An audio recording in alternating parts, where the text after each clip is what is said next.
Well, look at this. Good morning.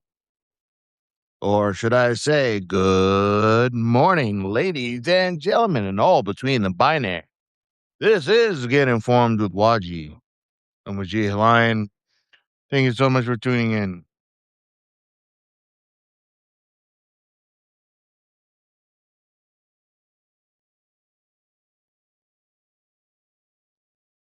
What do you know about the Saudi American relations? A relationship that went back all the way from King Abdulaziz. When President Roosevelt, like the Saudi like to enunciate his name. President Roosevelt. Roosevelt. In English, Roosevelt. Yep, Roosevelt. Welcome. Welcome, everyone. I'll let everyone come in, give you guys a minute. I see we have 37 people. If we have 37 people share this live stream, I would be grateful. If every person just shares this live stream for a second, we would have this moving on. Closer we are to 100, the better. I feel like people ask me to repeat myself or ask me to say things that I have said in the beginning of the podcast. And it would be better if we invite, do a little chit chat first. I am well. Thank you for asking. I appreciate you.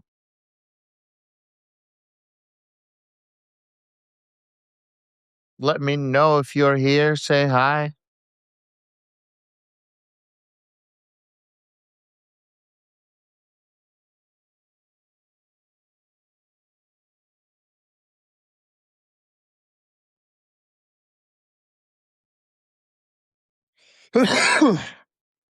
Didn't a helicopter fall out from the U.S. general? So someone is asking something about what does it say? I missed it. Well, hello, Canada, Pittsburgh.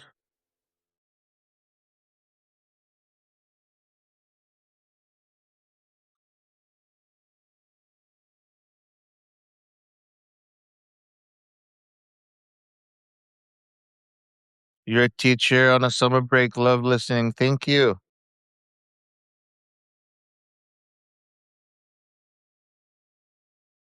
Are you building our private library today?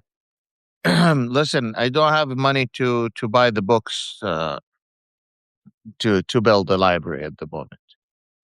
I am not wealthy. I grew up wealthy, but I solely depend on your support. So no, at the moment we don't have the funds to have a library, and I personally would love to have my own, uh,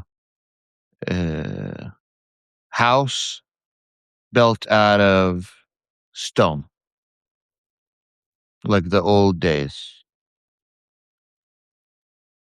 built out of stone in the Syrian way, and also have the latest technology. I want it to be between modern technology, but absolute cultural heritage when it comes to Syria.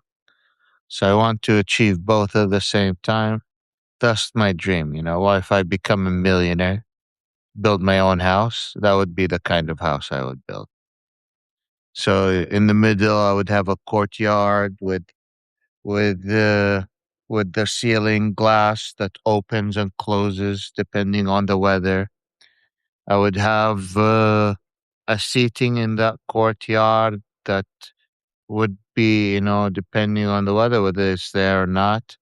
There would be a water fountain, an old olive tree, The shit that makes a magical home actually magical. I feel like the houses in modern days are losing a touch of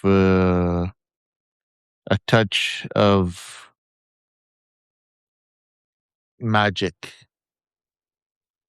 And I feel that, every time I went to a historical Syrian house, or every time I see one, the inspiration comes out. So yeah,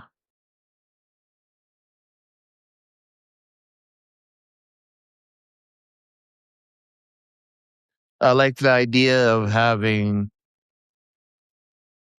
a house that is open when you go inside of it, but it's not open on the outside. Like the house is when the house is courtyard style, you think from the outside it's very closed. But once you enter, if the house is designed correctly, you'll notice all of a sudden it is actually very open. So I love the idea of having an open concept. Meanwhile, at the moment, it feels like the house is usually very closed in. I am an old soul with love for technology. What can I say? Can you have both? I don't know. But yeah, we need to at least start getting the computer and the desktop for the podcast at least before I build the library. Oh, of course I am homesick. I would be lying if I didn't say I'm homesick. I am homesick for the culture. I'm homesick for the food. I'm homesick for the people. Um, but you know, you have to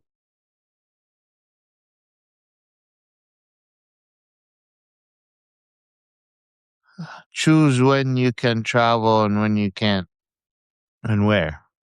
Someone in my situation, as long as I'm not a U.S. diplomat representing the U.S. government in one way or another, if I step foot in the Middle East, I'm considered the dead man in so many ways. So there's just no way I can go there without being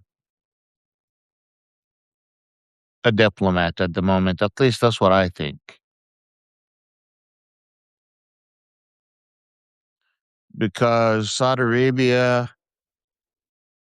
makes it hard for you to give up your citizenship, your Saudi citizenship, but sometimes they allow you to give it up somehow once they get in deep shit with you and you both fight and they put you in a political prison and you're like, I have a US citizenship. You need to let me go. They're like, then you need to let go of your Saudi citizenship. Then another guy, well, shit, I don't want this citizenship. I don't want to be in this political prison. Yeah, no, I'll go to the United States or I'll go to Germany if you're German. I know of someone. One time, this person criticized the food at a Saudi embassy somewhere across the world.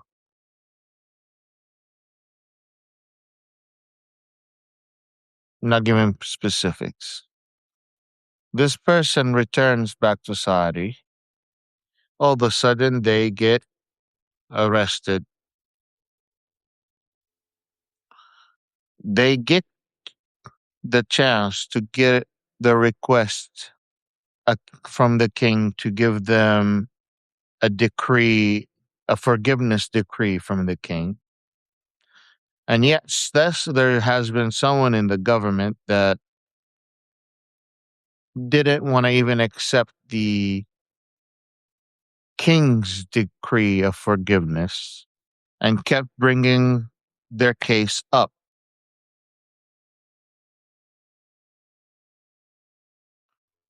One time, this person had enough.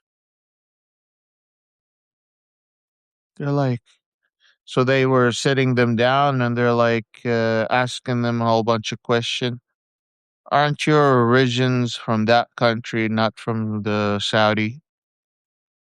And once they hit that nerve that aren't you, you're not even real Saudi, are you? So that really hit a nerve at that point, and like that was the straw that broke the camel's back. I am not Saudi, and even this, my DNA says I'm an Ashkenazi Jew.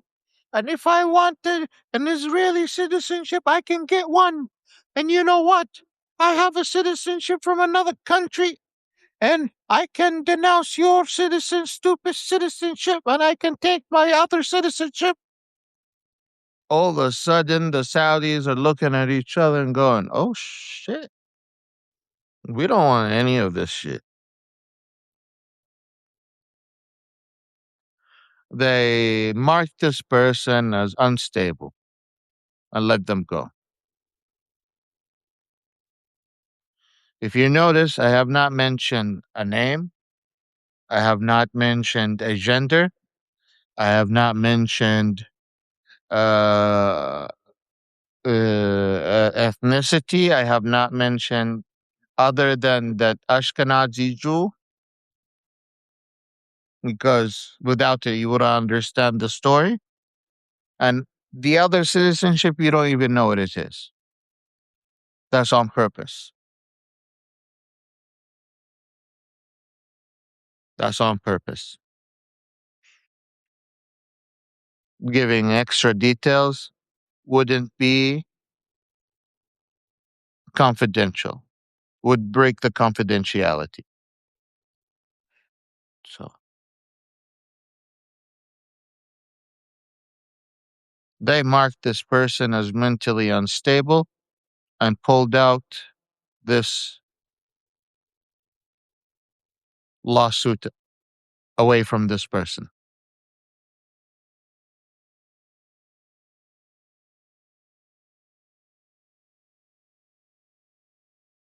Now, I don't know if you know, but Saudi Arabia recently arrested a Western tourists for taking a video. Didn't I tell you that I fear that one day if you Westerners come to Saudi Arabia, you would do a stupid mistake for some reason or something you have done or said that would upset the Saudi government, and then you would pay the hefty price of going into a Saudi prison cell.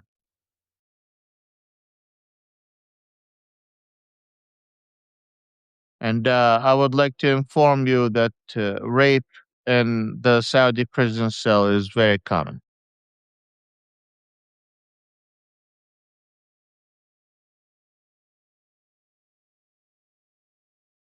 believe it or not.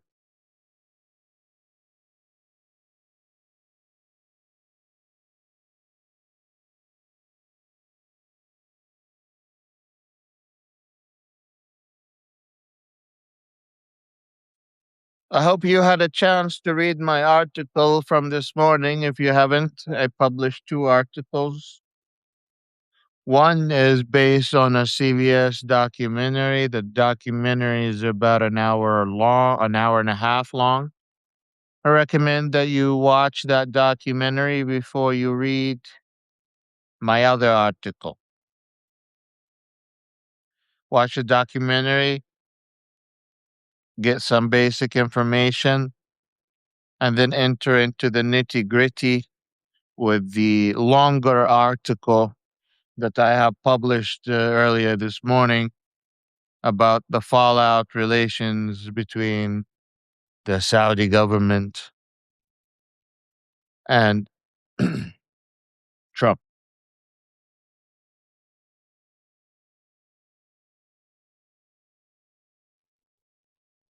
But I'm not done here. I wish I brought more water. Let me grab something to drink.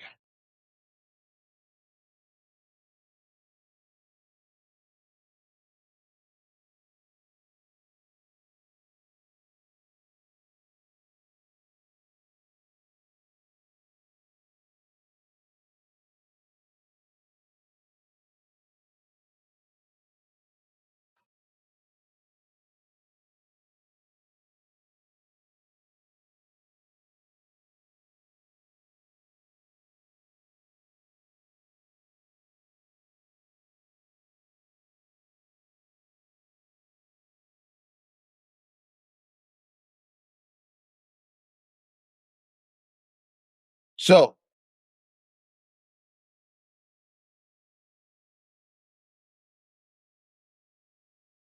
let me do one thing here real quick.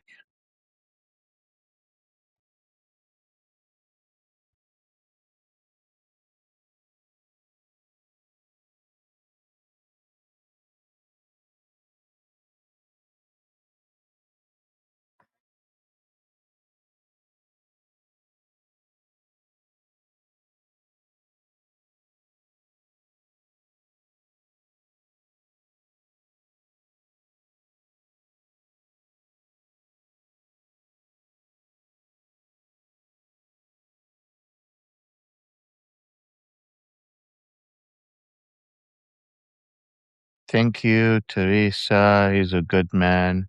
Minnesota is proud of him. Oh, thank you. I still need to meet the people of Minnesota, more of the people of Minnesota. The problem with my work is that I tend to be home all the time, but I would like to do something where I go on the streets of America and interview everyday Americans. I would love to, yeah, go across and just interview Americans, what they think about the economy, how they feel about the political situation, and see if we can have dialogue with people that are hard to have dialogue with. Like go outside of rallies or go outside of bars or go outside of games and just talk to people and see if they're interested in filming it. It's very ballsy, but the thing about sitting home and writing articles all day is that you don't get to leave the house. Um, so nice thing about the going back to college is that you force yourself to get to know people. You force yourself to get out of your comfort zone. You force yourself to socialize. And I thought, that's the next step that I need. COVID really screwed up my social circle.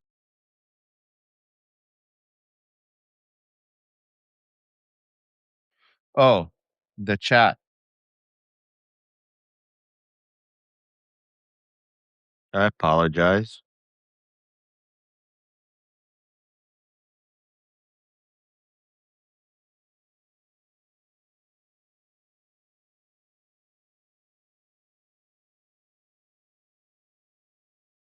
We have reached 100. That's awesome.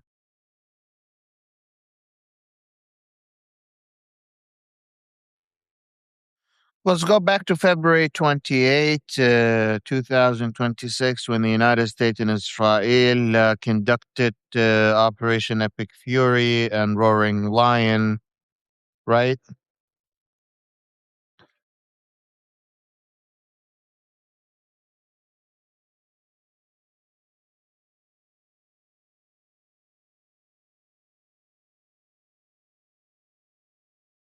Why is my throat scratchy?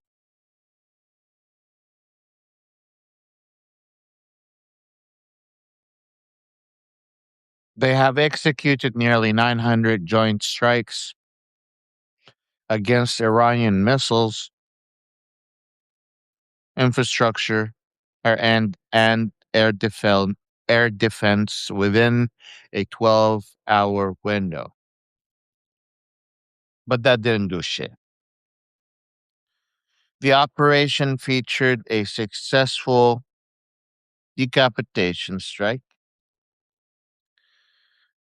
with the assassination of the leader Ali Khamenei alongside top Iranian officials.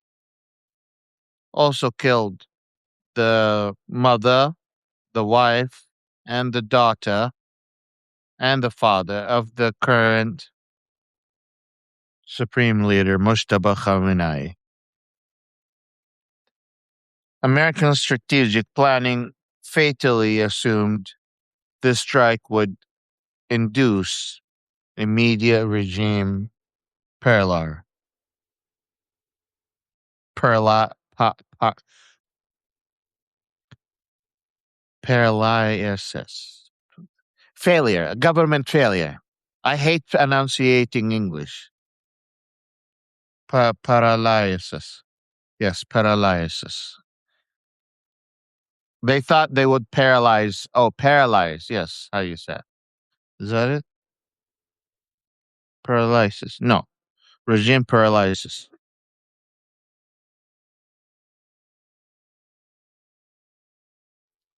Enunciating English is not fun. Instead, we did not destroy the Iranian government.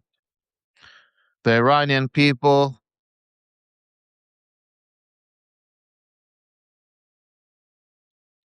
so paralysis. Thank you. You should hear my Arabic. So, Americans' strategic planning mismeasured their assumptions of being able to destroy the Iranian government. Instead, the actions entered into a 53-day retaliatory campaign that was orchestrated by a de facto leader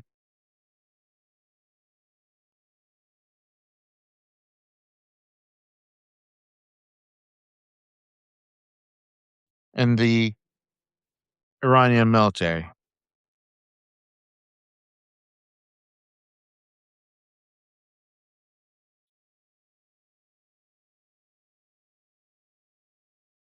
This 53-day conflict fractured the fundamental assumption of Middle East security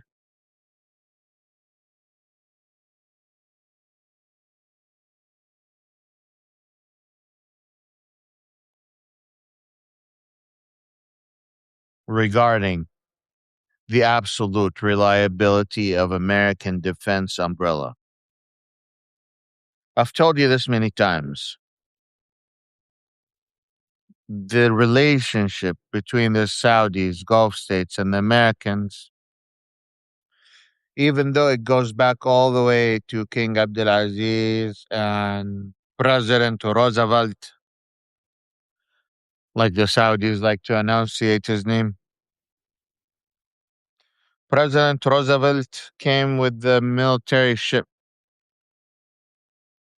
and arrived at a port in Saudi Arabia, where King Abdulaziz met him in that ship.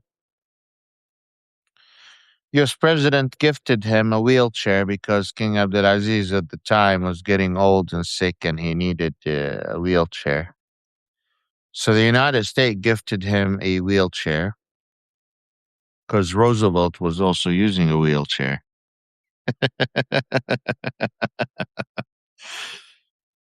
So the relationship started, growing deeply since that meeting.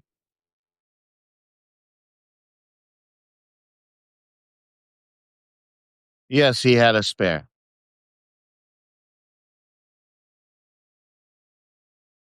Since that meeting and the Saudi American relationship has been close, but if I'm being honest, It was mostly transactional.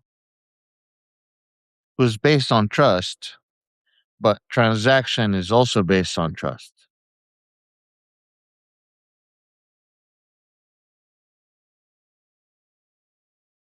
So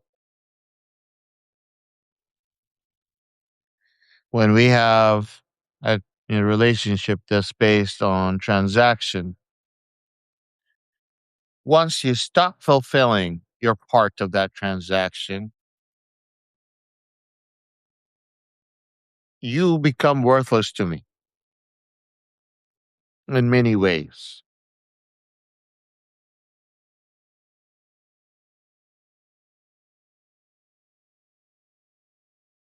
Trump entered this war, and Crown Prince Mohammed bin Salman was also delusioned that Trump could decapitate the Iranian regime once he started this war.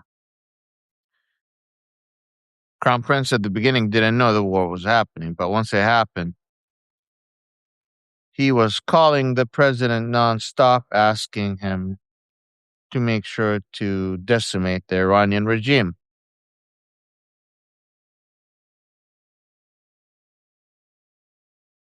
But quickly realized once they started being attacked by Iran that the United States only used their weapons or their air defense missiles to protect only their military bases and Israel.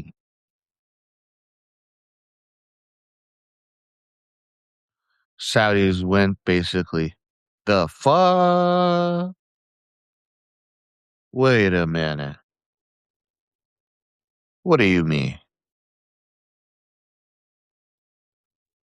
You said you would protect me. I paid you for that. We have an alliance. I thought we were in it together. I'm allowing you to use my bases. I'm allowing you to use my airspace. I'm allowing you to conduct this war. And you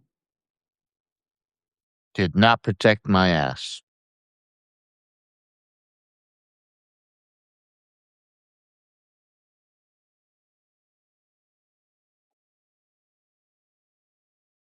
So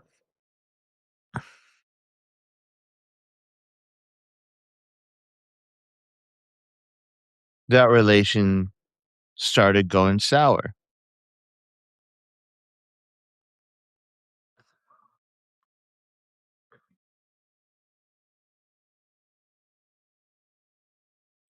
So technically, this continuous 50-day conflict fractured the fundamental assumption of Middle Eastern security regarding the absolute reliability of American defense umbrella. We had asymmetric cost, imposition, and global economic stocks. And there are a few points that I'd like to discuss, mainly 7 points.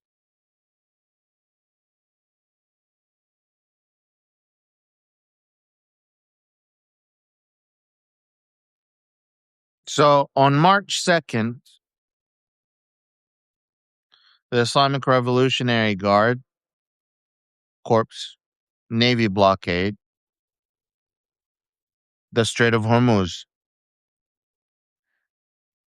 a choke point where 25% of global seaborne oil and 20% of liquefied natural gas pass through every day.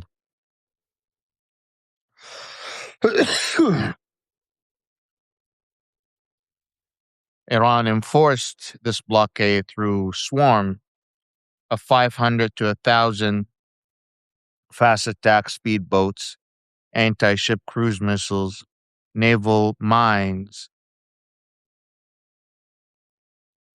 satellite spoofing, and GNSS jamming.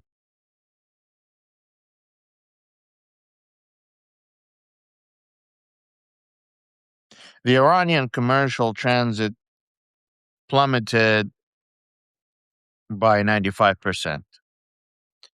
Within days, standing approximately 20,000 maritimes and 2,000 ships.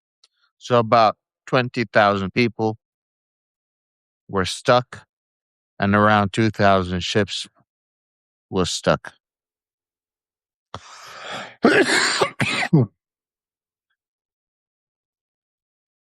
Iran and its proxy forces, I would like to say more its allies, struck over 40 energy assets across 9 countries, inflicting severe damages on facilities such as Saudi Arabia, Ras Tanura Petroleum Complex, and UAE Habshan Gas Complex.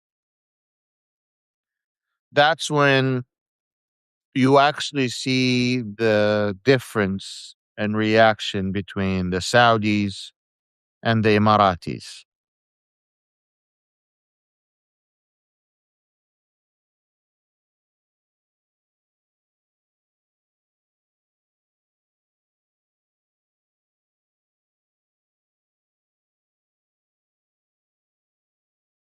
This keeps tilting for some reason, so I'm gonna fix it.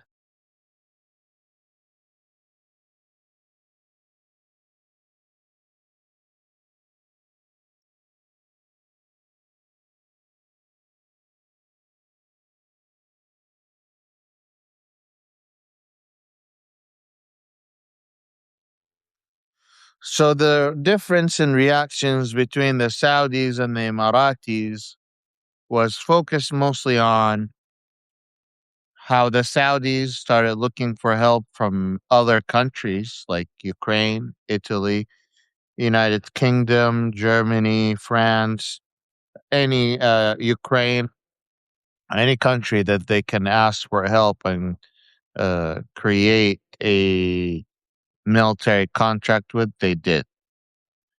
They also called on their Iranian nuclear umbrella to activate since they have been attacked, and Saudi Arabia has a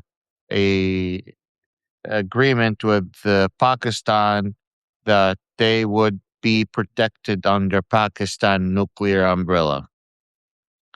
So since then, Pakistan have moved several of its air fleet jets into the kingdom, and you see UAE really leaning into Israel, asking Israel to step in, getting the Iron Dome, getting the other thing, the other one. What is it called? Uh, the other one. Oh my God, my memory is not serving me today. The other thing that the Israelis do, I don't know. So they had two different types of batteries, one for long range missiles, one for short range missiles and drones. And they're very expensive. And they had the Israelis operating them inside of UAE. Meanwhile, you had the Saudis having the bringing in the Ukrainians, looking for a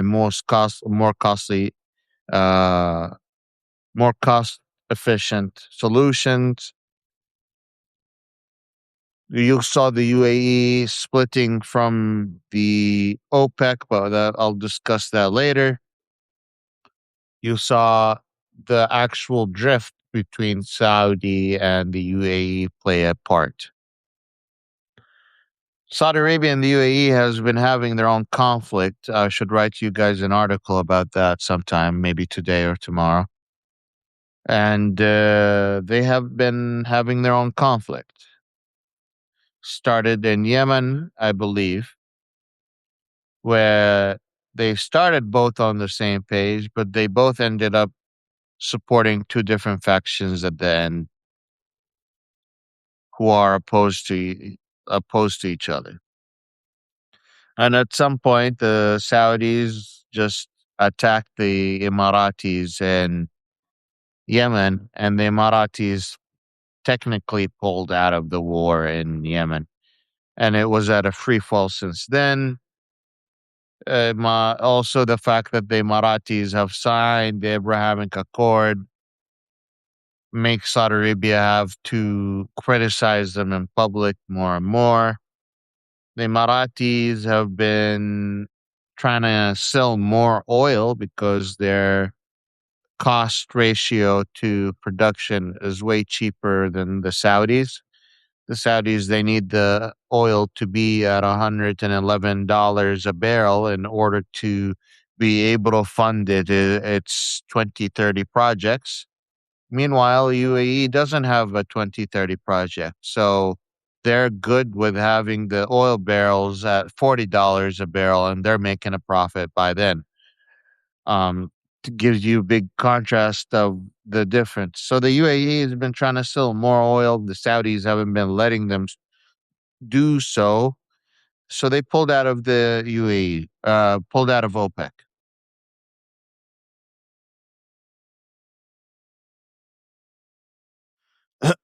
Meanwhile, the International Energy Agency designated the disruption of up to 20 million barrels per day as the latest oil shock in history.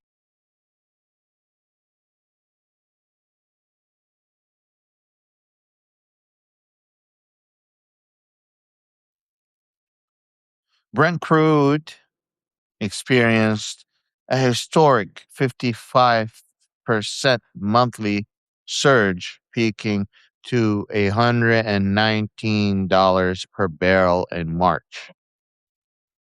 War risk premiums for maritime ships pushed the tanker day rates to an unprecedented record of 424 424,000 per day.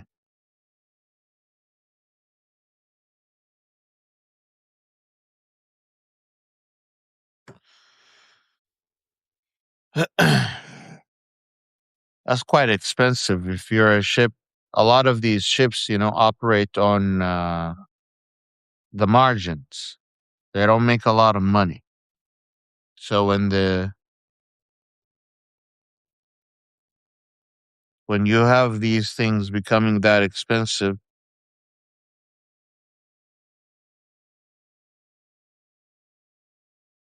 $424,000 per day, almost a half a million just for the insurance.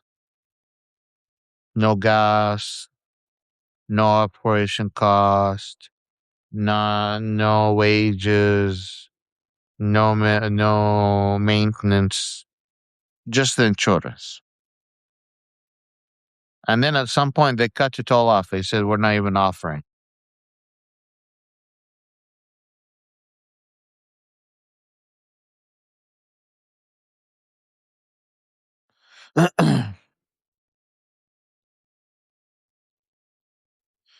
Fearing devastating Iranian retaliatory strikes on its energy grid, Saudi Crown Prince Mohammed bin Salman formally refused U.S. bases and airspace access, forcing missions to abort on May 5th of 2026. The Trump administration uh, was very pissed off with the Crown Prince and threatened that they would hold back the Patriot and THAAD and missiles defense from the Saudi government if they don't allow the Americans to use their air base again. So Trump and his blackmail never ends. The Saudis depend on Patriot and THAAD missiles to protect the country. So they quietly let the Americans use again their airspace and that still makes them a target of Iran.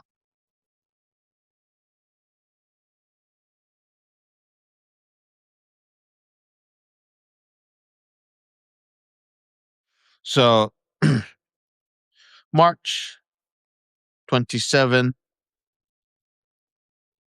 there's another thing that happened that really put everything else into perspective. At a future investment initiative that was happening in Miami, President Trump appeared in front of the whole Saudi crowd, uh, and humiliated the king in a room full of Saudi billionaires and investors who came to invest in the United States. This public humiliation severely damaged the cultural concept of scared honor within the House of Saud, penalizing corporation with Washington and incentivizing Riyadh to seek alternative security partners. The United States is publicly coming out and breaking all the culture norms that the Saudis have, disrespecting all the protocols, and publicly humiliating the king in front of his biggest, wealthiest investors. That does not put the United States in a good position.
So, what you guys say, ird is actually pronounced ard, and sharaf is. So, ird in the Bedouin, ard in the Bedouin honor code for women and men is born with their ard intact, but sexual. Uh, I'm trying to translate here. The but sexual transgression can take it away. It is different from uh so like your ard in Arabic means your private parts. And when that's like if the pure definition of the word ard.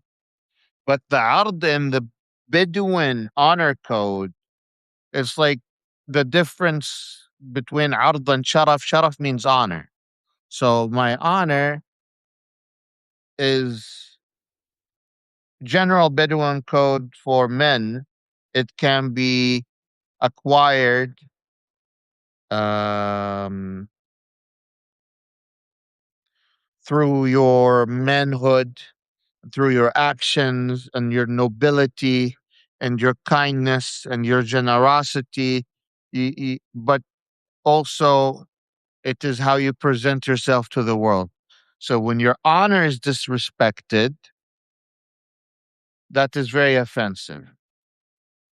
Now, when your ard is disrespected, that is another level because ard is usually a Bedouin code of honor for women. And even though men also have ard,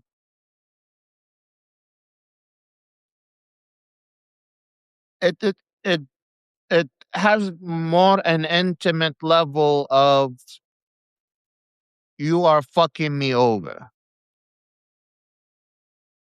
Like if you disrespect my ard, like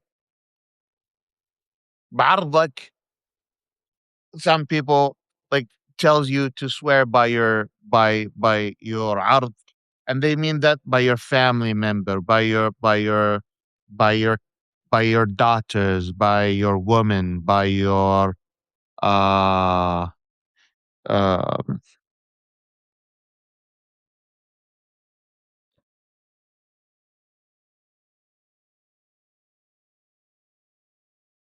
let me see another way to describe this. It's a concept that you guys don't necessarily have or is not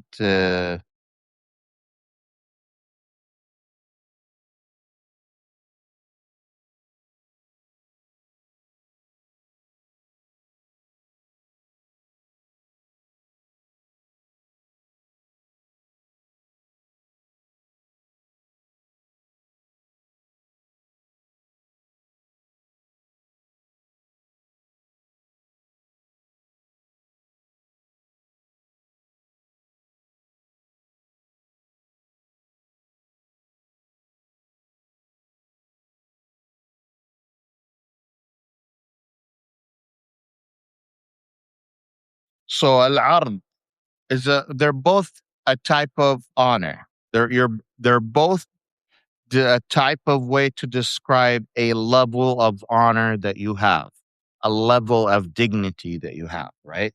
So al-ard is a protected aspect. This refers to a person moral character, self moral and reputation, the that protects them from tarnishing.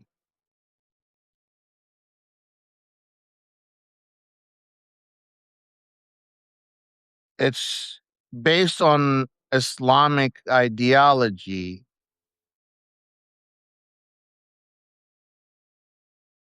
and it's one of the five things that Muslims must protect.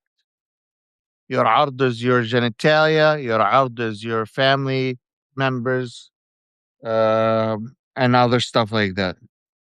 Sharaf also has to do with your reputation, but this has nothing to do necessarily with it is how you adhere to the principles, how you show your trust to society,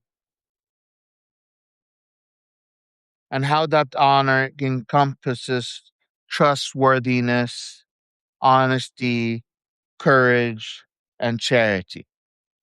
So one is very, very personal, and the other one is very, very public. And when you violate my ard, you violated the most sacred thing you could violate. So Trump went out and made fun of the crown prince, and he said he didn't think he would have to kiss my ass. The fact that he said kiss my ass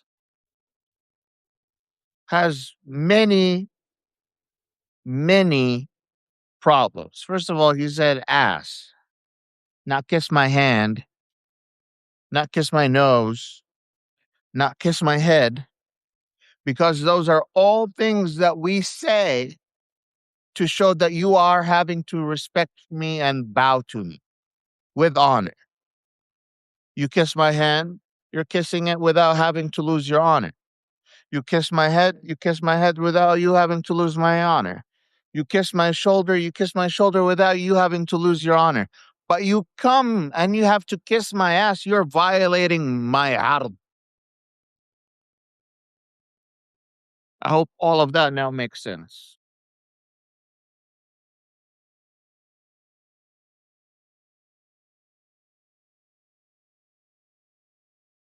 Oh, I have really bad echo. I'm sorry.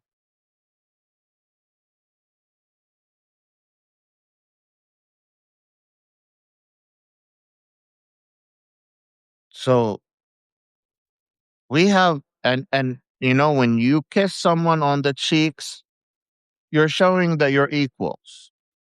When you're kissing each other nose to nose, that is saying that we're both equal.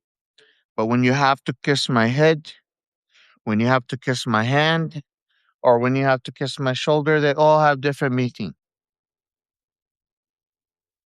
You kiss your parents' hand, you kiss your grandparents' hand, you kiss your grandparents' forehead, you kiss your dad's forehead, your mom's forehead. You kiss the sheikh forehead, like the imam. You kiss the sheikh forehead. You kiss a child forehead.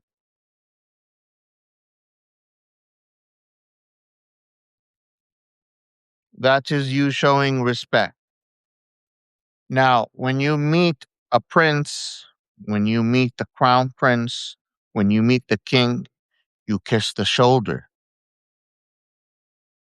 or you kiss the hand. Now, you are meeting the king and you're kissing the shoulder or the hand.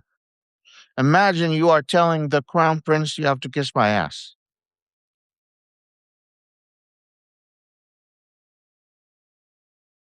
Like, I'm genuinely trying to put this into cultural perspective for you guys to understand. Americans always were confused when I was growing up in the United States and my parents would show up. Every time I would kiss their hand. That was just how I was raised. Publicly, privately, in front of the school, in front of the tribe. It doesn't matter where you are. Those are the rules. We come from culture that is all based on unwritten rules. All of these rules are not written. We don't have a book saying these are cultural rules. These are passed down from generation to generation. So when you defy and disrespect the most important thing, you really are pushing your closest allies away. I don't think Trump meant something by it. And like he was just, oh, I made him kiss my ass. Oh, like I made someone else kiss Marco Rubio had to kiss my ass. I made JD Vance have to kiss my ass. That's just how Trump talks, right? Especially when he has no filter. He just does he has no there's no class. He's our supreme leader. We love him for it. He's the most powerful man in the world. No one is stronger than him. He understands the Constitution better than everyone. But you know, he because he's so strong, because he's so powerful, because he's so beautiful, because he's the chosen one, he doesn't have to pick his words. And because of that, His Majesty sometimes makes mistakes on the world stage, like saying, kiss my ass. I can't believe I took a good 15, 30 minutes explaining all of that.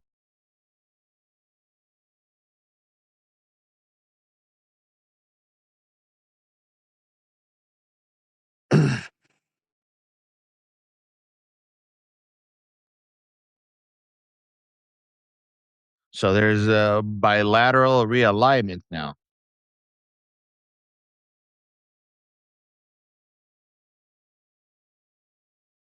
Ukraine tech and Pakistani deterrence. On March 27, Saudi Arabia and Ukraine signed a 10-year defense cooperation agreement focused on countering Iranian designated Shahed 136 drones. Ukrainian electronic warfare deployed to the Gulf successfully executing real time drone takedowns and preventing advanced satellite imagery analysis.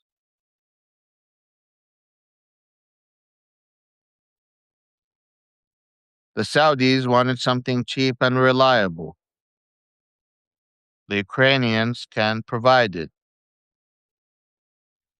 Not only they can provide it, they have been using it directly against Shahed drones because Iran has been supplying the Russians with Shahed drones.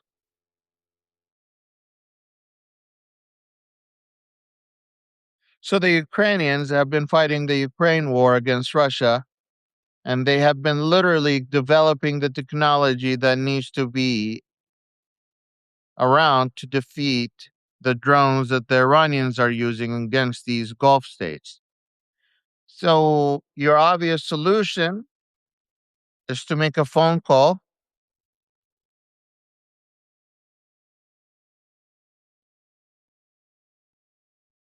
and invite the Ukrainians over to make a deal. So the Saudis reciprocated by financing the Ukrainian defense industry and securing a year-long supply of Middle Eastern diesel for Kiev. Our actor that was turned into president in Ukraine, Zelensky, knows how to do business.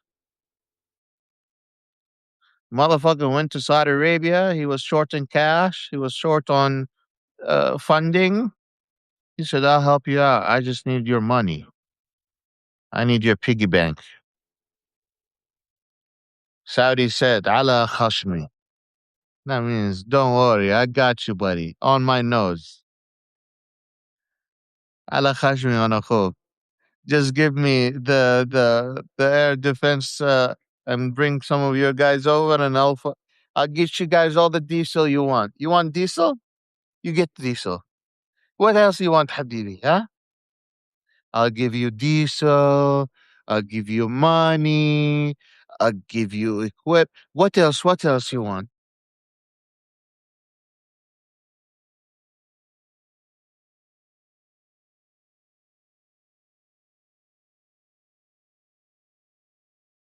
Riyadh adopted a warn, strike, negotiate.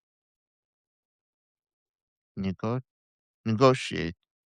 A warn, strike, negotiate strategy. That's right. Launching a covert airstrikes into Iran and Iraq territory while maintaining diplomatic channels to establish bilateral rules of engagement. Believe it or not, it wasn't only the Emiratis that engaged on strikes in Iran. The Saudis play dirty. Really know how to play dirty. On public, we and the Iranians are brothers in Islam. We denounce the Iranian attacks and we will have diplomatic talks with the Iranians to figure out solutions. In public, Americans, you are being kicked out. Shh, don't tell anyone. We'll let you in quietly. Shh, don't tell anyone. We are not allowing any Americans in our country. No, no, no, no American. Motherfucker, we can see the tracking. No American, no, no American. No Israelis, no Israelis. Bas. You can see Israelis pass through Saudi Arabia. No, no, no, no, no. We did not allow it. Motherfucker, the tracker shows it. So they're allowing the Israelis, they're allowing the Iranians, the Americans to go. And apparently, covertly, they have been making attacks themselves in Iraq and in Iran. And then they're going to the Iranians, they're like, it wasn't us. We have nothing to do with it.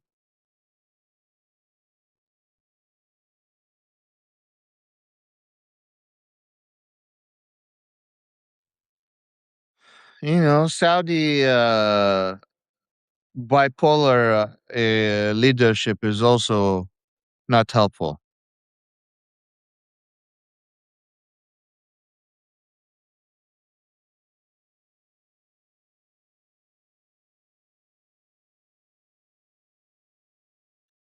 So apparently, to the study, the independent offensive strategy reduced the Iranian drone and missile attacks on Saudi territory by 76% in a single week.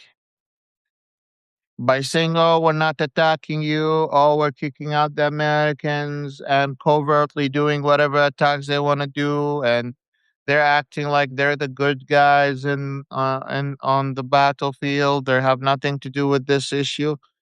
The Iranians reduced their attack on Saudi Arabia by 76%.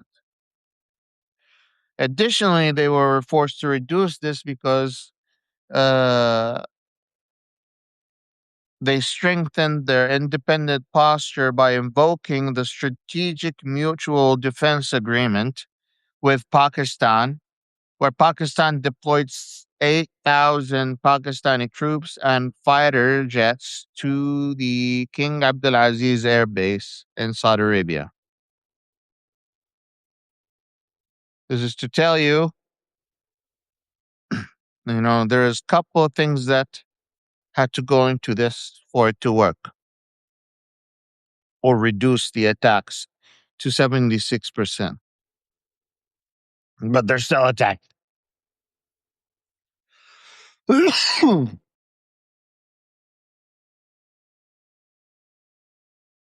By 22%. OPEC fracture and fiscal strain.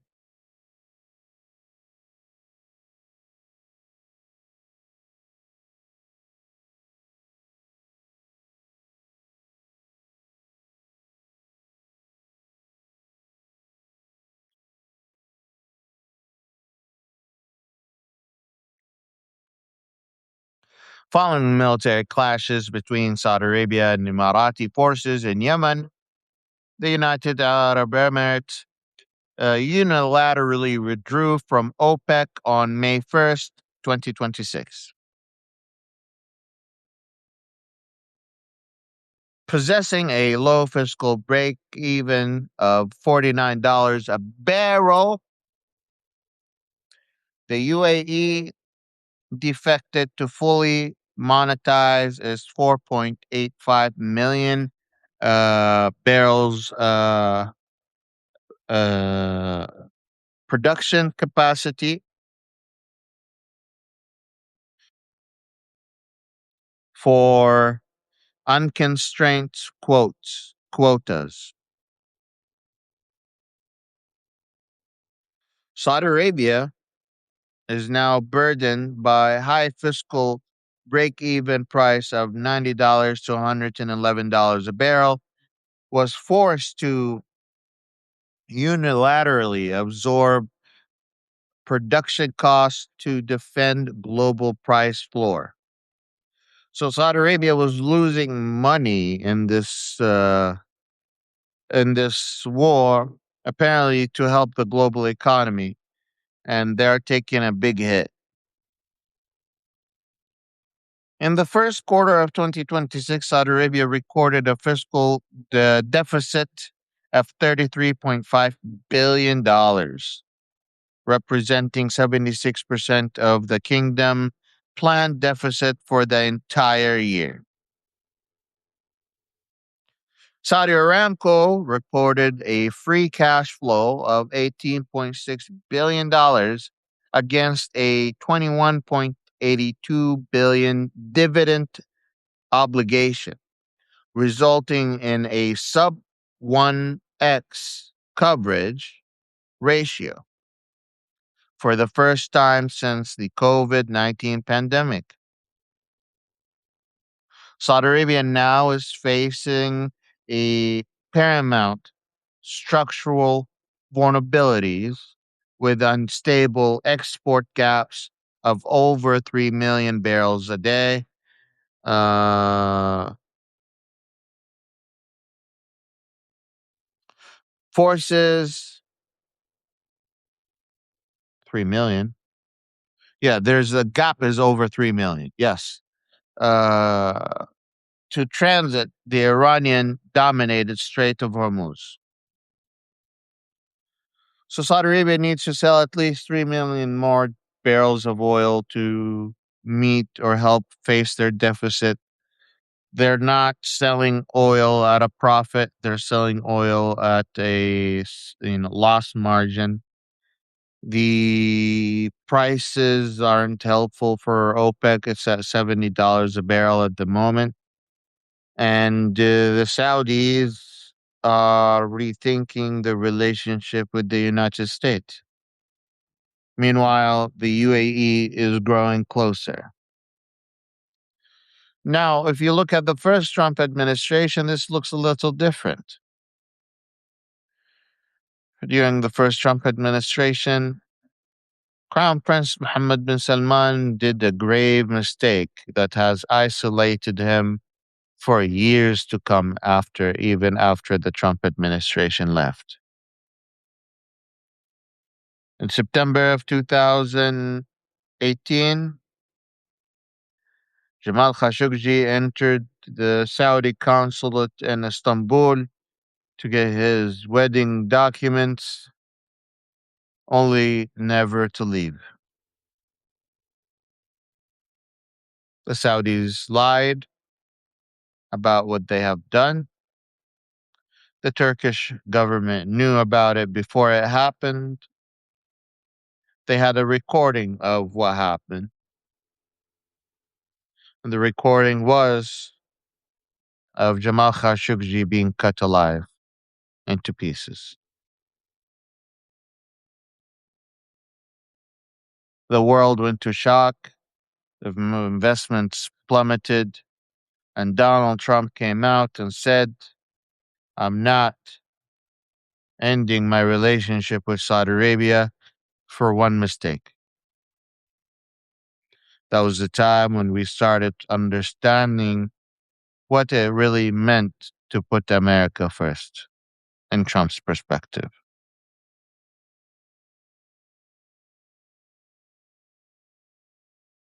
He came out supporting a pariah that has conducted a crime while he was watching it live on a app like Zoom or Skype or something similar to that. The video says that the crown prince on the other end says, bring me his head.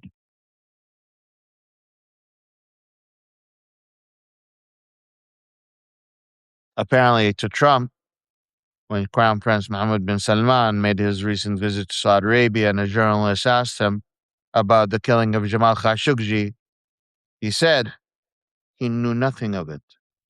And why are you embarrassing our guests?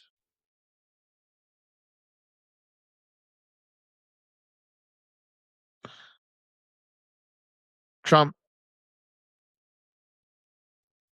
Alzheimer's is really taking effect.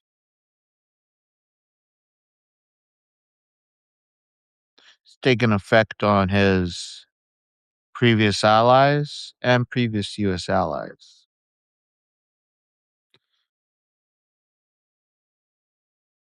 He's slipping up, saying things he shouldn't have, destroying relationships that went for hundreds of years, attacking Oman, for being mutual, as they always have been. Our oldest Middle Eastern ally that has been with us for 200 years.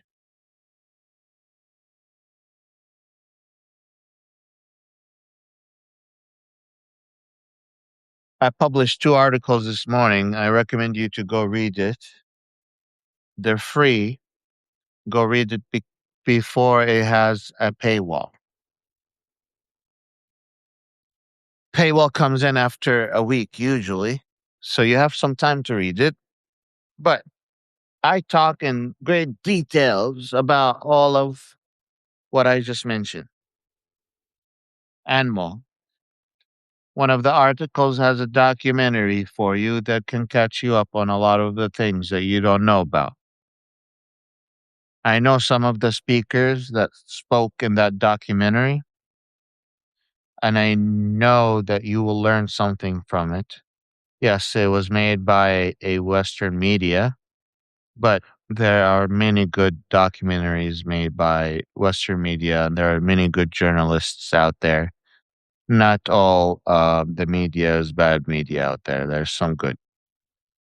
So this is one of the good ones. I strongly advise you to watch it and read it and come back to me.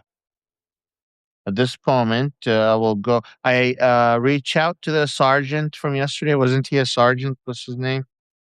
Uh, Mr. Uh, Matthew Wagner. I reached out to him and I asked if he would come to my podcast. I haven't heard back yet, but that would be cool. I'm trying to reach out to Philip DeFranco. We'll see what happens with that. Apparently, he's coming to the Twin Cities for a skit that he's doing or a bit that he's doing. So I'm excited about that. He's coming in September. I need to buy a ticket. Maybe I should buy a VIP ticket. Yeah, that maybe I should do that.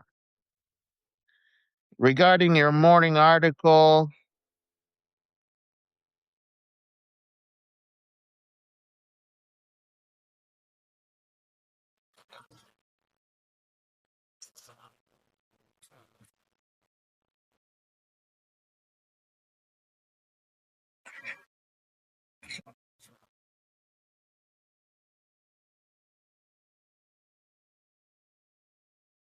he was assassinated on March.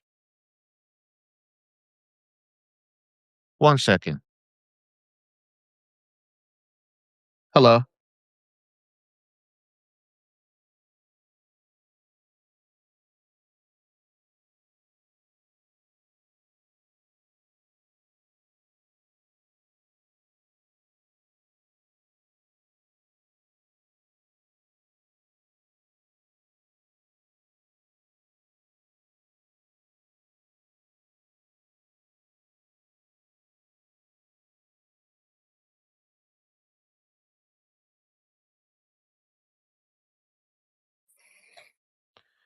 I got like 5 calls. I got five, six, 7 calls from the hospital. They want me to do a check in.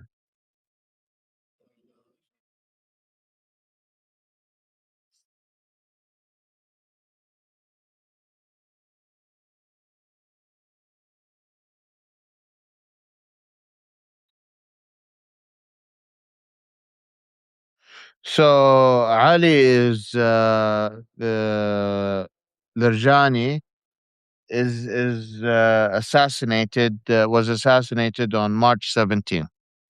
To your question, Teresa, regarding your article, is Lirjani still the Security Council person or has he changed position? He was assassinated. I'm okay. I just have a lot of medical issues and I've been getting treated. I've had staph infection in my right wrist. When I was attacked doing voter education for the November ballot in Kansas City, someone came out of their house, attacked me and my boss, and then I had a work comp doctor that was racist and purposely mistreated me and basically tortured me while I was being there. caused a staph infection, and I almost died because of it. Had an open wound for years, picking in and out, pick line twice, 10 surgeries on just my right wrist. So I've been, just struggling with just that. Uh, and no, the racist doctor was in Kansas City, but now I go to the Mayo Clinic. I see one of the best doctors in the world. He's really good to me. A lot of improvement happened, but I this is all my wrist move. That's it. That doesn't move more than that. And I'm grateful that there is some movement. That movement is helpful, but even that is painful sometimes. I try not to think about it. Um, oh, pushing is starting to get better. So we're getting somewhere. We're recovering from that. The injury was on September 6th of 2018, 5:55 p.m. I remember. So and then I was coming back to work and I wanted to do something fun. And so I just went to work at not flipping burgers. I was just helping tables because I found a burger place that I liked, but then they didn't take good care of me and I injured my shoulder. And the reason I went to a burger place because after you do 10 surgeries and you're just stepping in to go back to work, you want to do something that just breaks the routine. Like I just wanted to get something quick to break the routine, start getting my hand in and working. So I just like the first job was like, oh, I like this place, so I'm gonna go and see if they would hire me. And they hired me, and I worked there for a few months. Close, no, I passed a year, and then I moved somewhere else. But it was really good way to break my habit of leaving the house and starting the routine. Um, but yeah, now I had a surgery on April 22nd on my left shoulder. So just recovering from all of that and having follow ups with this person and that person. It takes a lot of work.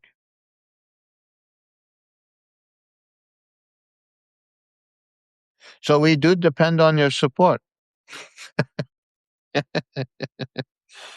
You've seemed like you're carrying a lot lately. How are you really doing? I'm okay.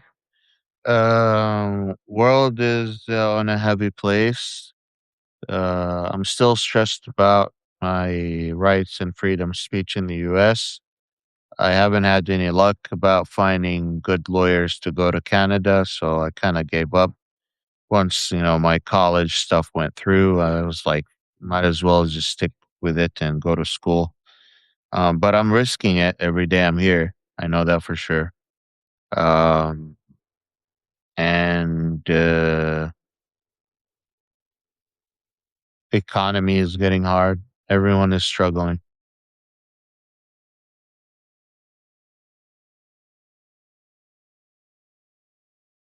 Yeah. But I try not to complain, or at least I try not to complain to you guys.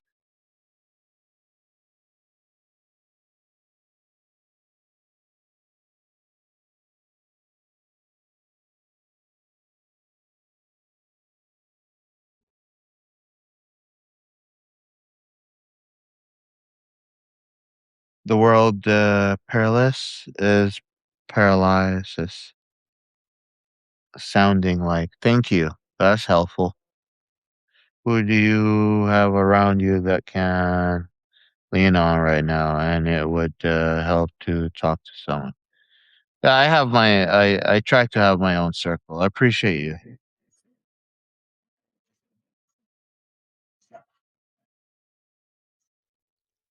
Do I feel like I can be myself? The reason I'm here is because I can be myself. The fear is that is this going is what's happening here is going to change my ability to be who I am.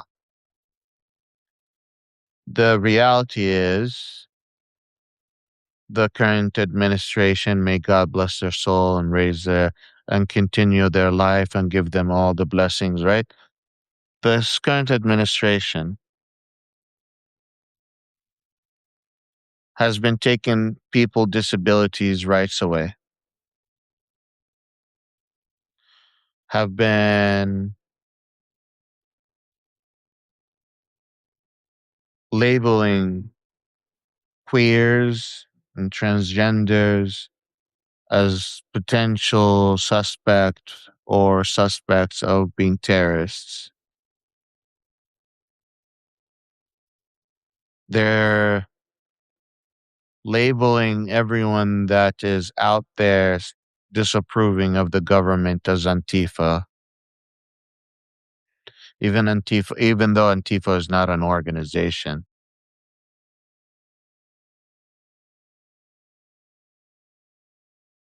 And the reality of the situation is that we came here to be able to practice our freedom of speech, freedom of uh,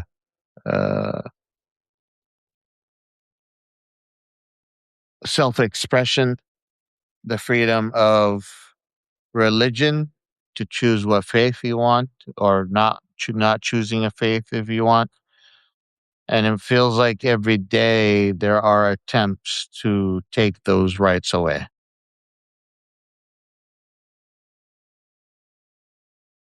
Founding fathers said, if you can keep it. And I wonder every day if we can keep it. And on one hand, I ask myself, what would I be if I would run away when people need to keep it? So there's a lot of thoughts. I do have family in Saudi Arabia. So the war also puts, stress on that. Am I safe in the United States? Well, I am a target of the Saudi government. I do have a death penalty. I have a death sentence for being the first openly queer person from Saudi Arabia and for being openly atheist, or for being an ex-Muslim, if you want to call it, or non-practicing Muslim. So all of that makes me a target for the Saudi government. The Saudi government publicly has told me in front of hundreds of people on a live stream on Twitter that yes, they know who I am. They keep their eyes on me and they see what I do and where I go. And the reality is the Trump administration has the right to revoke people's asylum and revoke people's green card.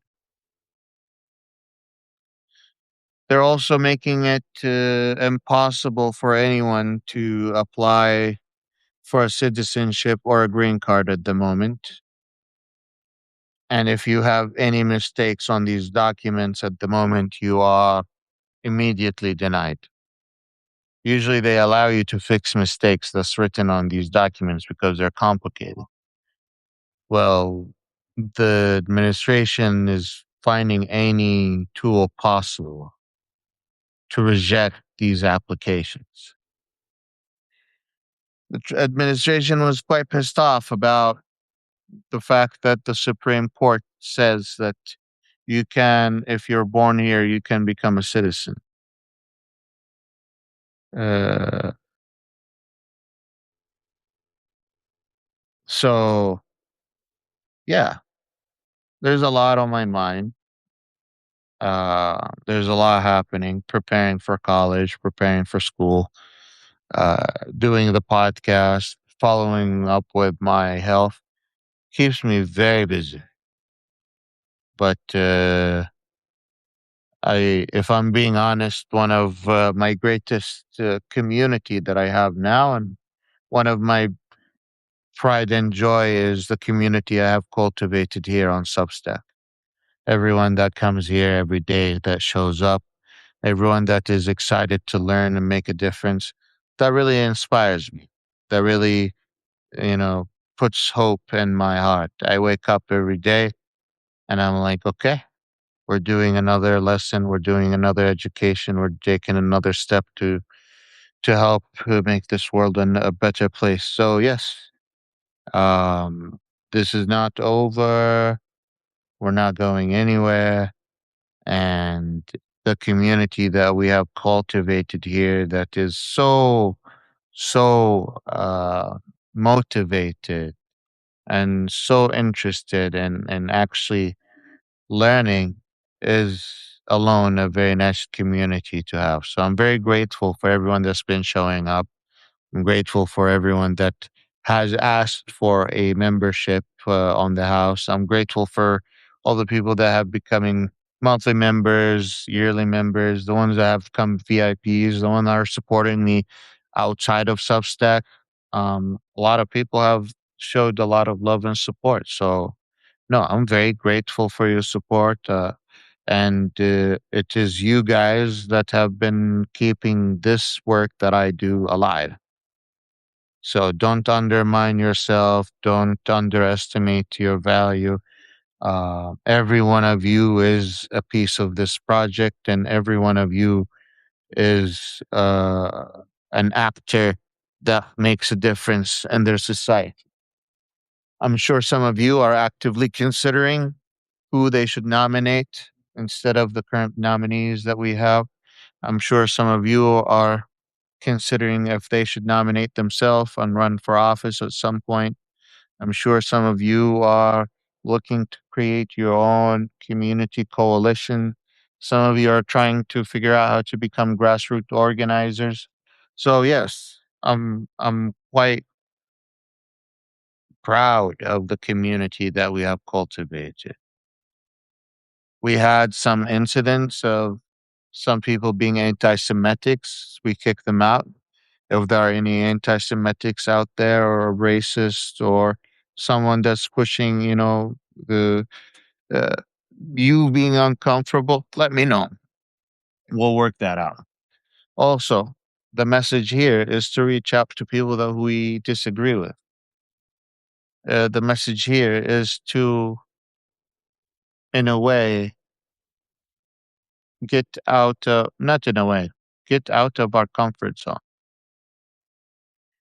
Have the conversations that we don't want to have. When you are sitting down with a person, this person is telling you or having a conversation, and the thought that comes to your mind, God damn it, I really don't want to have this conversation. This sounds really annoying. I have that too. But then I have to think, is this conversation, because some conversations are really not worth having, worth really leaving and stepping aside. Yes, I will not deny you that. But you also have to consider which conversations you could get out of and have both sides go,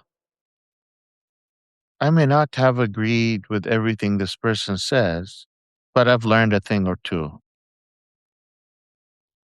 To me, that's enough. To me, that's enough. A wise person takes the knowledge and leaves whatever that they don't agree on. It's like reading books. But when you do that, you soften people's hearts. And the only way you win people over is with respect, is by winning people's hearts, is having dinners and inviting them over. We always say in Arabia, don't have an agreement before dinner. You feed the tummies, you fill you fill their thirst, you take care of any hangriness they have, you give them fragrances, you calm the situation, You put the frankincense in the room. You bring the oud and the bakhur and the incense. Why do you do all of that? You do grounding. You center the conversation. You try to control the whole mood. So when you have a dialogue, no one is intense. There's a strategy. There's techniques. There's way to do this.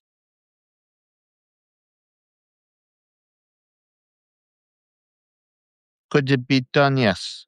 But that's the wisdom of our Arabia. That's our Arabian wisdom. When you want to do something like that, you fill people's tummies. In my apartment building right now, where my husband and I were doing monthly, neighbors dinner for our apartment building. We have quite an apartment building.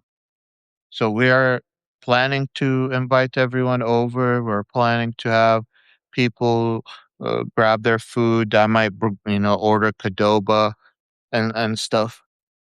Why do I do that? Why do I need to do that? How do I know who my neighbor is? How do I know if this person needs help or not?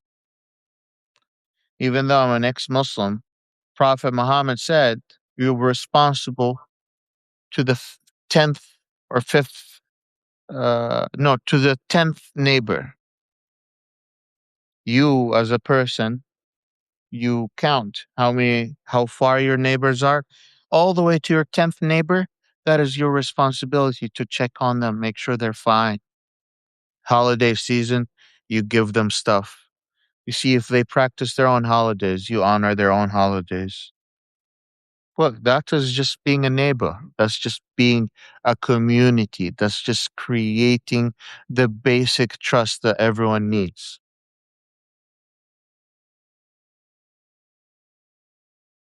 That's how you create these coalitions.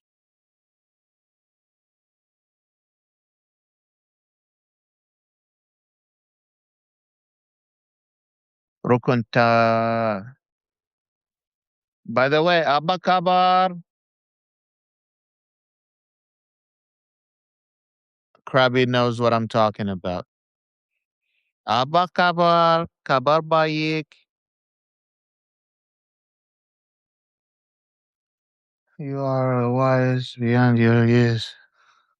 Oh, thank you. I take that wisdom from my grandpa. I always, Salamat alaikum.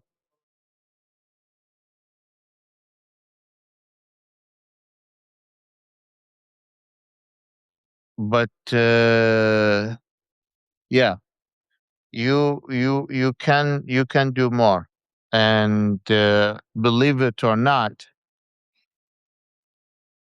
again, I'm not a practicing Muslim, but I learned a lot of wisdom also from the religious studies. The Prophet said, Sayyidul Qawmi Khadimuhum, not the leader, the master of the people. Sayyid, sir, the master, the leader of the leaders of the people is the servant of the people. If you're not out helping other people, serving them, finding out what they need, seeing who else could help them, connecting the dot from one person to another, that is the leader. Someone that is serving, helping, pulling the rope with others, stopping aside when someone is fixing their tire on the road when you have us extra minutes and you're not a rush. You're not going to your doctor's appointment. You're not going to a hospital. You can take a minute and stop. If you have a water bottle, if you have a lunch with you, you see a homeless person, you stop. That is the leader. In our perspective, that is what we call a leader. Not everyone is a leader. which is okay. But these people who take a minute and stop and serve, these are the individuals that we want to serve in our government. Republican, conservative, liberal, uh, Democrat, social democrat. I want to see people who are wanting to serve. I don't want people just sitting behind a goddamn desk not doing nothing. I see a lot of people behind desks doing a lot of work. Yes, you can do. I do a lot of work sitting on a desk and sitting on a chair. Yes, you can do a lot of work, but I want people serving.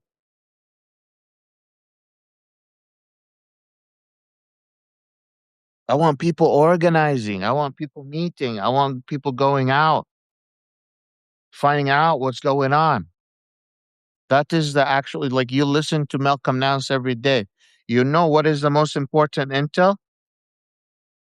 Yeah, intelligence agents. I'm not intelligence agents, but they find out. Oh, what is going on in my neighbor? What is going on with where's ICE coming? Where's ICE leaving? Oh, did they take someone from my neighborhood this week? Oh shoot. Is your neighbor okay? Is that's not a problem. I talked a lot about that. I can move on.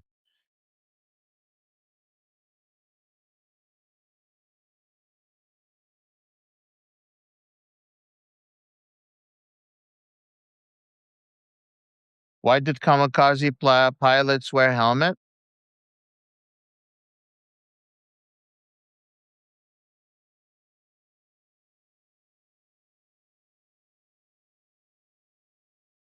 Mostly according to Google, to protect them from noise, extreme cold, and the wind.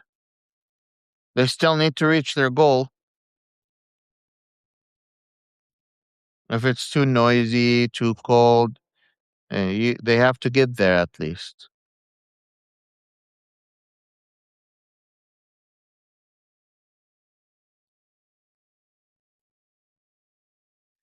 I am okay. I'm okay as I can be. You guys have been very supportive, and to me, that means a lot. Um, to Greg, thank you for asking. In 1989, an unmanned Soviet MiG 23 flew about 900 kilometers across Europe before crashing in Belgium. What does that tell us about air defense ability to handle unidentified objects in peacetime? You see, back in 1989, the technology is not as good as now. But even with the technology that's good as now, and during a war, Iran is still finding ways to bypass these radar systems.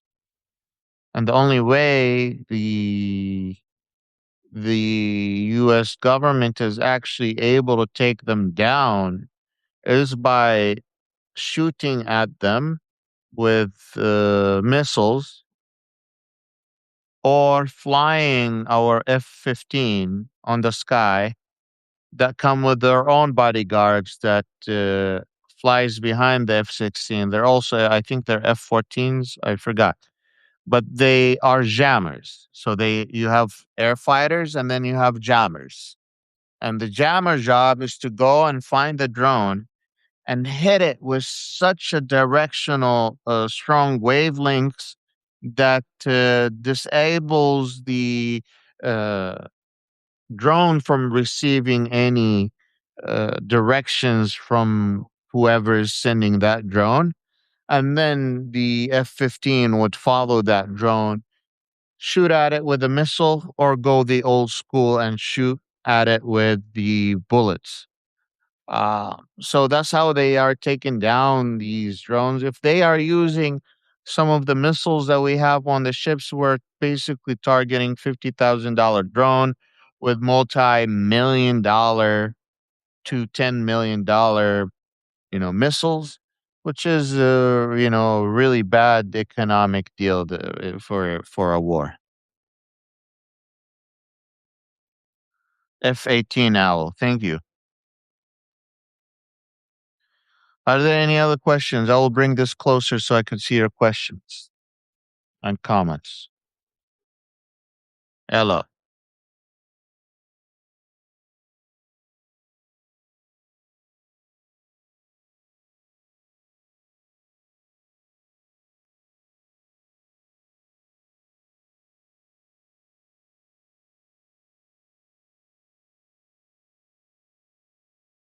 Growler. Crab, you seem like you know a lot about this.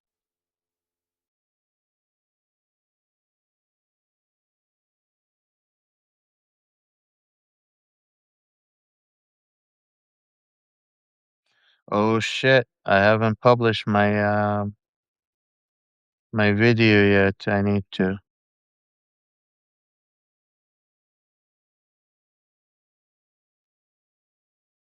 continue. Yes. My live stream from this morning is up.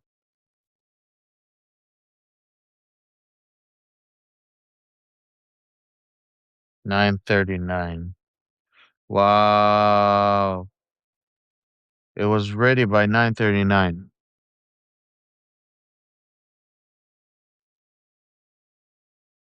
You're an old spear carrier. I hope they gave you a military pilot watch. I know the divers got really nice watches, Tudors, and Rolexes back in the day. And if you have a Tudor that you don't want, and it was a military watch from the US government, send it my way. Or if you have a military watch that you don't want, send it my way. I do have a forwarding address now, so everything should be sent to directly to me, and I will get it. But for real, he says only coins. Well, coins. Are you talking about the coins that you trade with different soldiers? Well, some of the coolest watches are the watches that you cannot buy. The Tudor I'm telling you about was made by Rolex.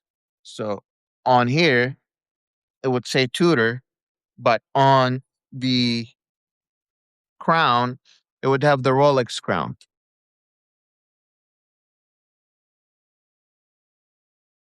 What is a spear carrier? The one you get for doing a nice job. I thought some of the pilots just got one for becoming pilots back in the day. And some divers just got one because they became divers. I thought that's how it was. But if you are lucky to buy any military,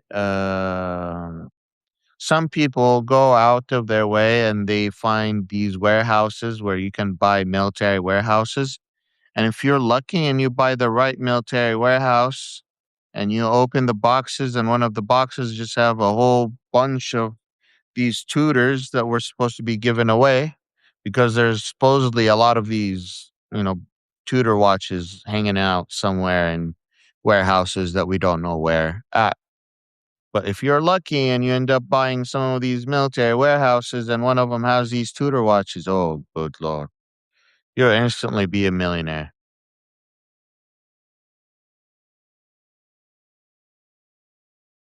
Or you'll have a six figure.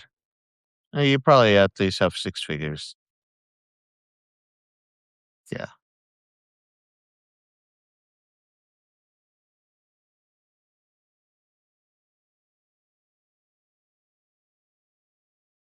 You see? Crab knows what I'm talking about.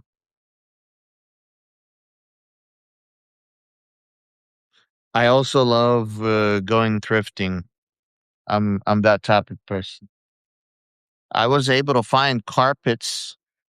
Um, oh, more than thrifting, I like to go into estate sales, especially like estate sales in the US for big houses, like uh, some nice houses. I was able to buy a couch that was owned by a baseball player the at the Royals once, and I used it until I got destroyed it and threw it away. I found a couple carpets that I bought for 10 and 20 and 30 and $40 that are worth multi a couple $1,000 each. And yeah, it's just if you know what you're looking at and you're thrifting, if you ever go into thrift shopping in Minnesota, come to me. Help me out. I'll help you out. We can work out a deal. I do like thrifting.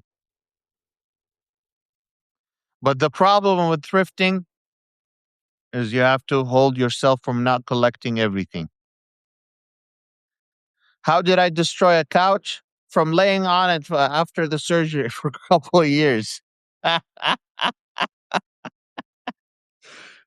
For a couple of years, that was all I was sitting on, and after a while, it was destroyed. But yeah, it was owned by it was apparently it was custom made for this Royals player, and after I bought it, the person sold it to me.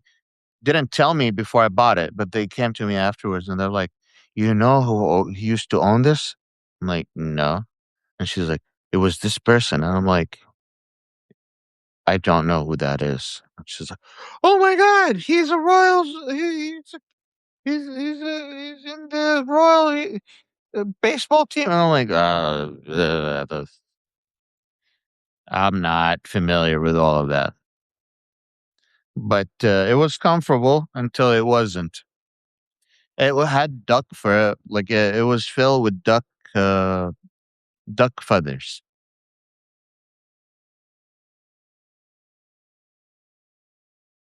That's how you know it's really luxury.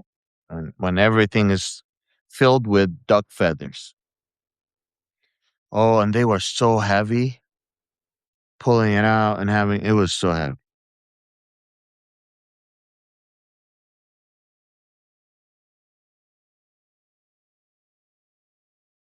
See other questions? Are there any other questions, y'all?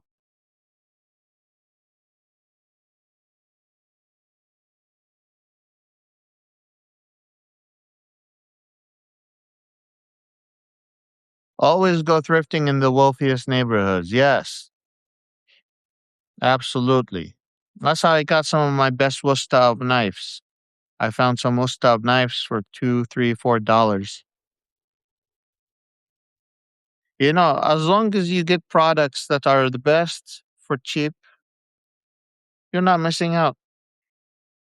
And also, there's something nice about knowing that you did not have to consume more products in this world in order to gain this new thing. Like, there's something nice about going to a thrift store, knowing what you're looking for, and finding, a knife that's worth $200, $300, and going like, oh, I can get that for $2, and I'm not wasting more resources from this planet. Why not? It sounds like a win-win to me. So, especially if you know what you're looking for, do your homework. If you don't know what you're looking for, find a friend that is in a thrifting community. Some of these people who sell thrifting would be happy to take people under their wing and show them. I had a friend of mine in Kansas City. She is from Taiwan, and she would take me around and she would tell me, bring her like lenses and tell me, you see these dots in this picture? That means it's printed, it's not drawn. Some printed is worth money, some printed is not worth money. And she will explain to you. And then she'll have she was just amazing. So, and if you don't have that, there's a lot of people out there giving content teaching you about how to identify silver from non-silver. Have a magnet with you, have a blue light with you, have a uh, have a magnifier, And those are your main tools when you go to a thrift store. When you look at the carpet, if the carpet feathers look too far apart, most likely that is a made out of uh, polyester.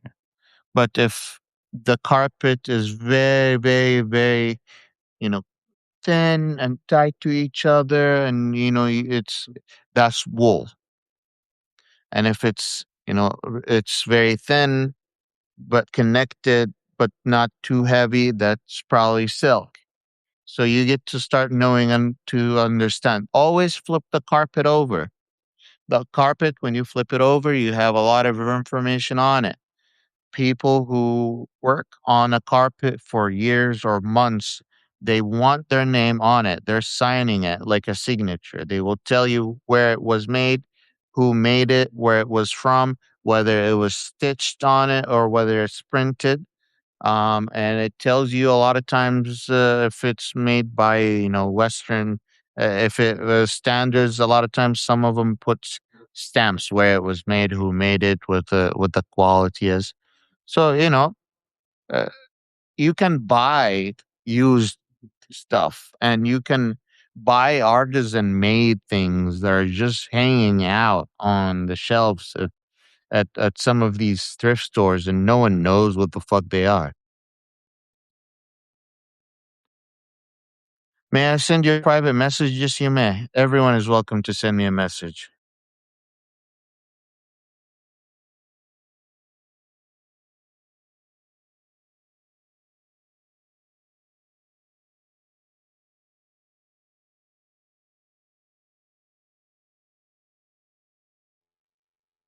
Master of sarcasm.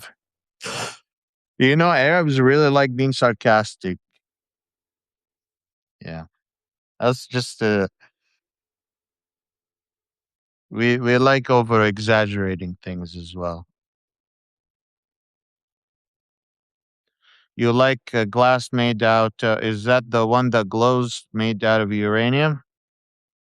So I'm saying I like green fit in glass is a favorite of mine. Yeah. That's why you grab the blue light, because you can identify the green glass that's made by uranium versus green glass that's not made by uranium. Also, one other thing that you need to grab with you when you go is a lead tester. There's an ink thing or a drop that you can have. A lead tester. Many cups out there being sold, many plates out there being sold that have lead in them. And if you buy it used and you don't know if it's uh, you don't know if it's who made it, or if you don't know if it's food grade. Until today, Walmart and Target and some places, they will put things on the shelf that are supposed to be food safe that have lead on them. So having a lead tester on these glass equipment is very, very important. People will buy them thinking it's like, oh my God, this is the best thing I ever bought. And they will start using them for food, and not a good idea. You don't want to have lead in your body.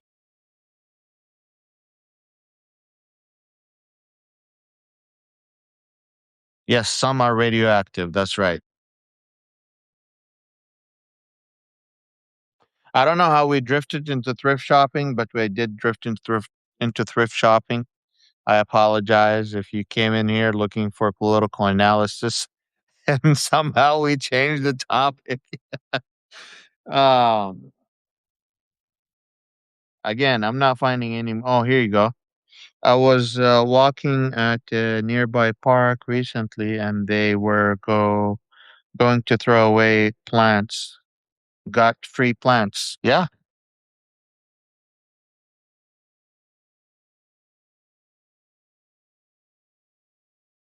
Uh,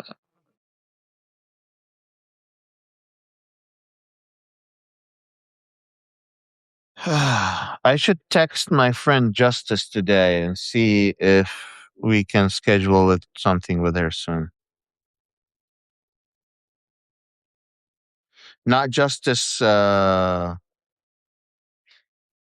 Justice from Substack. Justice, my mentor, the grassroots organizer from Missouri.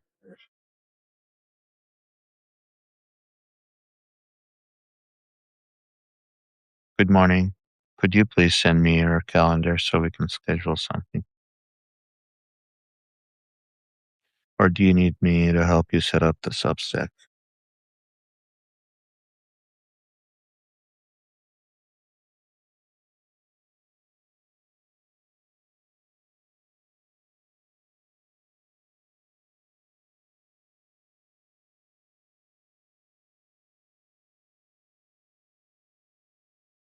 All right. I just reached out as a follow up. Might as well do things on the spot so I don't forget about it after the podcast. I did reach out to Deborah Amos again. We are talking. She just got back from giving a training at which, where was she? Deborah Amos is a former NPR journalist and basically a news junkie. Uh, Became an academic, used to teach at Columbia University. Now she is teaching at Princeton journalism.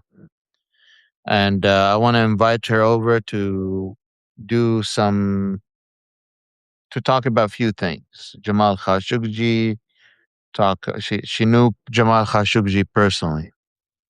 Uh,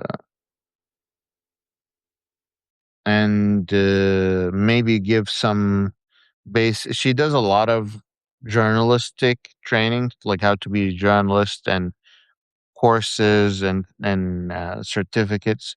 So I just wonder if she can give like some basic tools and maybe introduce some of her classes or trainings that you guys could sign up for in order to be better equipped on fact checking, better equipped about finding the information that you need, how where the sources of these news and information come from, how can you become an investigative reporter. All of these are like good questions that I think is worth asking to a renowned journalist and academic like Deborah Amos. That would be really nice to have. So we're still in talking, we're still figuring that out. I apologize that our things have taken a little minute, but working with people's schedule is just it is it's working with people's schedules. So I appreciate everyone that has been waiting for these trainings. Uh, yeah, that's all I have to say for now. Again, if you see some speakers that you think I should talk to, let me know who they are. I'll reach out to them. If you know them or if you know personally these speakers, reach out to them, have them reach out to me. We'll figure it out. I'm happy to collaborate. I want to collaborate. I'm looking for people to work with. So you know the opportunity is there, and we're figuring that out. But in the meantime, we're still doing my daily articles.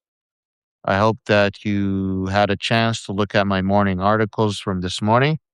Published two, one about Trump relationship directly with MBS, and the other article is analyzing the war and how the Trump decision making has resulted in the division between the Saudis, the Crown Prince Mohammed bin Salman and Donald Trump. So very good information. Um, there was a topic I was gonna investigate. What was it? Yes, the I'm going to write an article about the UAE Saudi conflict.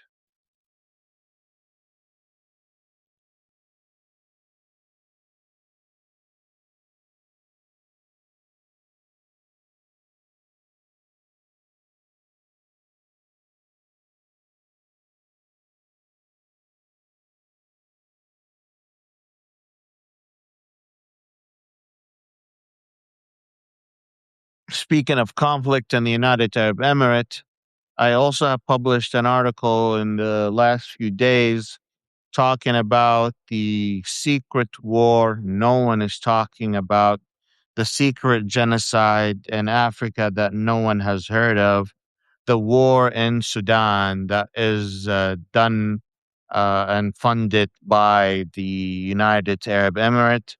If you're interested in finding out how gold, crypto, drones, power, and politics are involved in South Sudan and the United Arab Emirates, go for it. Read that article before it gets behind a paywall. If you're a paid subscriber, you should be able to have access to it, no problem. Not again. Actually, speaking of subscription, if you haven't considered becoming a paid subscriber, please consider becoming a paid subscriber. Our membership is only $5 a month or $30 a year.